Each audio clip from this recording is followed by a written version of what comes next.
그렇다면 귀화한 로버트 할리는 우리 민족일까 아닐까? 아무래도 아닌 것 같다고? 그럼 그의 혼혈 자손이 한국에 대대손손 이어간다면 우리 민족이 아니라고 할 수 있나? 여러분 안녕? 니줄라꼬의 쉬운 근대사 가이드. 오늘은 부르주아에 이어 1차 세계대전을 가이드할게. 누군가는 1차 대전의 원인을 세르비아계 청년의 사라예보 사건으로 설명하는데 정말 그 청년의 암살 한 방으로 900만이 죽는 전쟁이 시작된 걸까? 더 근본적인 이유가 있지 않을까?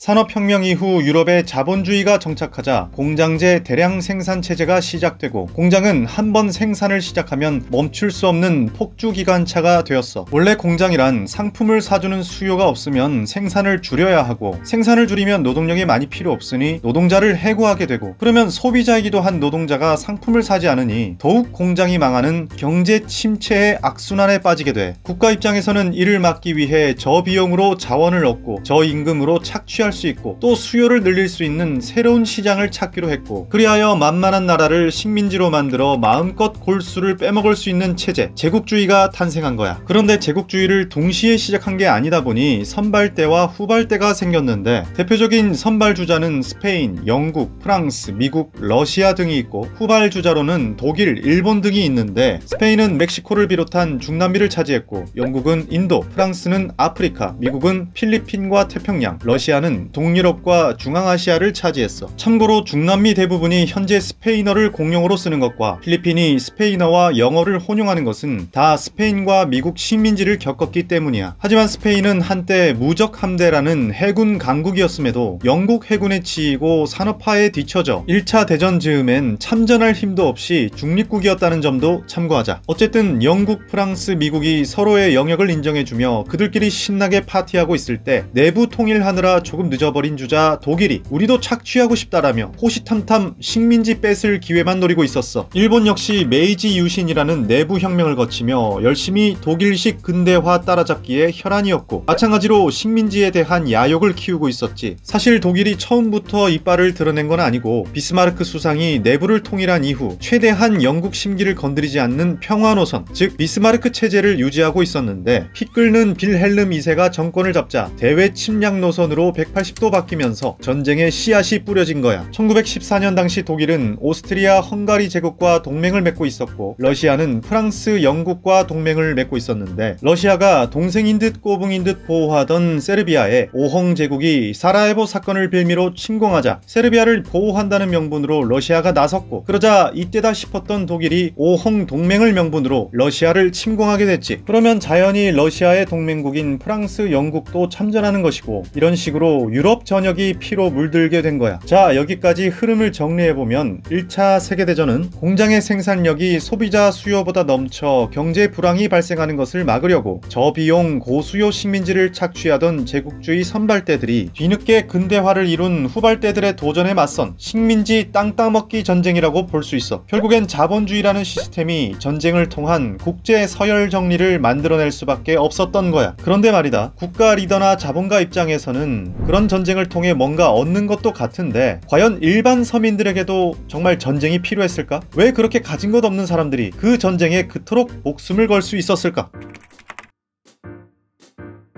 우리는 오늘날 민족이라는 말을 너무도 당연시하지만 실은 이 단어가 18세기 유럽에서 필요에 의해 만들어졌다는 이론이 있어. 민족은 영어로 네이션, 민족주의는 내셔널리즘을 번역한 말인데 중세 봉건제에서 근대 공화정으로 넘어가던 시기 종교의 힘도 무너지고 귀족 평민 같은 수직 질서도 무너진 뒤 새로운 평등 시민들을 하나의 질서로 엮기 위해 만들어낸 관념이라는 거야. 민족 개념의 정체를 연구한 세계적 명저 상상의 공동체에 베네딕트 앤더슨에 의하면 많은 국가들이 민족의 이름을 사용하면서도 그 말은 정의조차 힘들다고 말하는데 실제로 누군가가 민족이 무슨 뜻이냐고 물으면 대답하기 까다롭지. 혈연 종족적으로 동질한 집단으로 볼 것인가, 동일한 국가의 시민권을 가진 정치적 집단으로 볼 것인가, 또는 둘 다 섞여 있는 것 같은데 둘 다 가져야만 한 민족인가? 그렇다면 귀화한 로버트 할리는 우리 민족일까 아닐까? 아무래도 아닌 것 같다고? 그럼 그의 혼혈 자손이 한국의 대대손 대대손손 이어간다면 우리 민족이 아니라고 할 수 있나? 저자 앤더슨은 종교와 왕권이 약화되면서 신으로부터 인간의 합리적 이성으로 믿음이 대전환되던 18, 19세기에 무너지던 종교 대신 새롭게 공동체를 결속시킬 힘이 필요했던 배경과 자본주의와 인쇄기술의 발달로 귀족의 전유품이었던 책이 대중 전반에 널리 퍼질 수 있었던 배경이 결합하면서 민족 개념이 빠르게 퍼질 수 있었다고 말해. 또 제국주의를 이끄는 쪽은 민족적으로 단결하는 것이 경제발전에 유리하다는 걸 알았고, 식민을 당하는 약소국은 이 외세에 저항하기 위한 민족주의를 자연스럽게 키워갔다는 거야. 다시 말해 전쟁에 목숨 바칠 수 있는 각오 역시 민족주의가 만든 동질감을 통해 우리 민족이 저 민족보다 우월하다는 믿음이나 우리 민족은 고결하고 숭고함으로 저런 민족에게 당할 수 없다는 신념과 연결된다는 거야. 고대의 부족은 더 많은 잉여 생산물을 차지하여 그 전리품을 그들끼리 나누기 위해 목숨 걸고 전투를 했다면, 근대의 세계대전은 애국심을 자극하여 민족을 수호하고 발전시킨다는 명분이 함께 작동했던 거라고 볼 수 있어. 그래서 독립열사들도 역사적 정통성이 강할수록 민족성이 잘 발현되는 것을 알았기에 역사를 민족주의적 관점으로 계몽하며 압제에 끝까지 저항하는 동력을 얻었던 거야.